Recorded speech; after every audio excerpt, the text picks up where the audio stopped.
US and Israel attack major combat operation का announcement Trump ने किया है। ईरान के खिलाफ मिसाइल अटैक भी चल रहा था, उसको लेकर क्या कहेंगे? देखिए, सबसे बड़ी बात यह है कि देश के प्रधानमंत्री वज़ीर आज़म का जो इजराइल का दौरा था वो बड़ा अनटाइमली था और वज़ीर आज़म नरेंद्र मोदी को अपने एडवाइज़र से सवाल करना चाहिए कि क्या ये सही वक्त था इजराइल का दौरा करने के लिए। अगर वज़ीर आज़म का एयरक्राफ्ट मिड एयर में होता और इस तरह का हमला होता तो फिर इसका जिम्मेदार कौन होते? और वज़ीर आज़म को, प्रधानमंत्री को देश को बताना है कि क्या नेतन्याहू ने उनको ये बताया था कि इजराइल ईरान पर हमला करने वाला है, और अगर बताया था तो फिर वज़ीर आज़म को चाहिए था कि वो फ़ौरन, प्रधानमंत्री को चाहिए था कि फ़ौरन अपना इजराइल का दौरा ख़त्म करके देश को वापस आते। मैं इसलिए कह रहा हूँ कि अटल बिहारी वाजपेयी 1979 में चाइना गए थे और जब वियतनाम पर हमला हुआ अटल बिहारी वाजपेयी वापस आ गए देश को। और अगर इजराइल ने नहीं बताया कि वो यूएस के साथ मिलकर ईरान पर हमला कर रहा है तो फिर ये तो इजराइल ने हमको धोखा दिया। देश के 133 करोड़ जनता को इजराइल ने, भारत की, धोखा दिया है, बिट्रे किया है। उन्होंने प्रधानमंत्री के विजिट को इस्तेमाल किया है ईरान पर अपने एक वल्गर अटैक के लिए, और उन्होंने प्रधानमंत्री के विजिट को इस्तेमाल किया है ईरान पर हमला करने के लिए, और जो जेनोसाइड उन्होंने फ़लस्तीनियों का किया है गाज़ा में उसको कवर अप करने के लिए। और तीसरा, उसमें मैसेज ये जाएगा कि भारत ईरान के साथ नहीं खड़ा है, भारत इजराइल के साथ खड़ा है। और भारत को क्या हासिल हो रहा है इस हमले से, बताइए? कुछ फ़ायदा हुआ भारत को इस हमले से? छठी बात यह है कि 10 मिलियन भारत के नागरिक गल्फ कंट्रीज में रहते हैं, 10 मिलियन। उस देश के आम नागरिक पर क्या मैसेज जाएगा कि प्रधानमंत्री मोदी के विजिट के ख़त्म होने के फ़ौरन बाद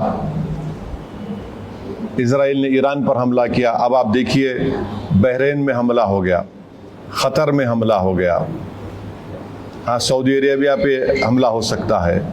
तो ये वहाँ की जनता को हम क्या पैगाम दे रहे हैं? हम तो हमेशा न्यूट्रल थे। देश के प्रधानमंत्री को और बीजेपी को समझना चाहिए कि हमारी 80 साल की जो लेगेसी थी कि हम न्यूट्रल थे इस मामले में, आज उसका क्या हो गया बताइए? और फिर बहुत गलत मैसेज गया है तमाम ये गल्फ़ कंट्रीज़ को, चाहे बहरीन हो, क़तर हो, इराक़ हो।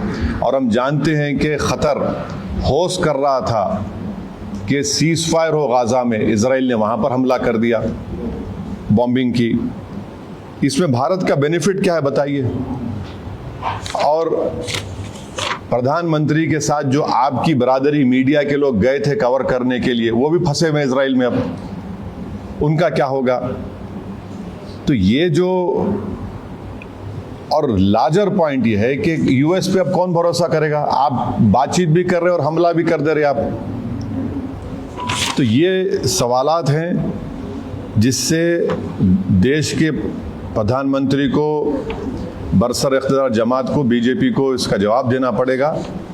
और बड़ी अफसोस की बात है कि प्रधानमंत्री इजराइल को चले गए, फिर उनको वहाँ पर एक उनकी नेसेट में, पार्लियामेंट में एक अवार्ड भी दे दिया गया, और प्रधानमंत्री के वज़ीर आज़म की मौजूदगी में वहाँ के अपोजिशन ने वॉकआउट भी कर दिया।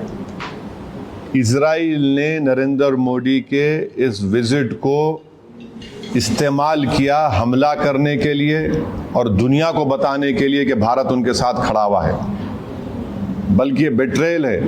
हम पूछना चाह रहे हैं बीजेपी और देश के प्रधानमंत्री और उनके सरकार से कि क्या नेतन्याहू ने हमको बताया था प्रधानमंत्री को?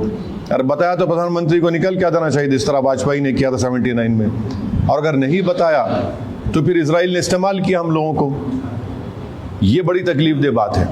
तो ये मुझे अब तक इसी पर यही कहना है हम उम्मीद करते हैं कि जो 50,000 अभी भी भारत के नागरिक ईरान में है और 10,000 इजराइल में है, उनको वापस लाया जाए। सिर्फ एडवाइज़र इशू कर दिया आप बताइए, प्रधानमंत्री गए हैं वहाँ, 10,000 अभी भारत के नागरिक इजराइल में है, 50,000 अभी ईरान में है, 10 मिलियन पूरे जीसीसी कंट्रीज में है।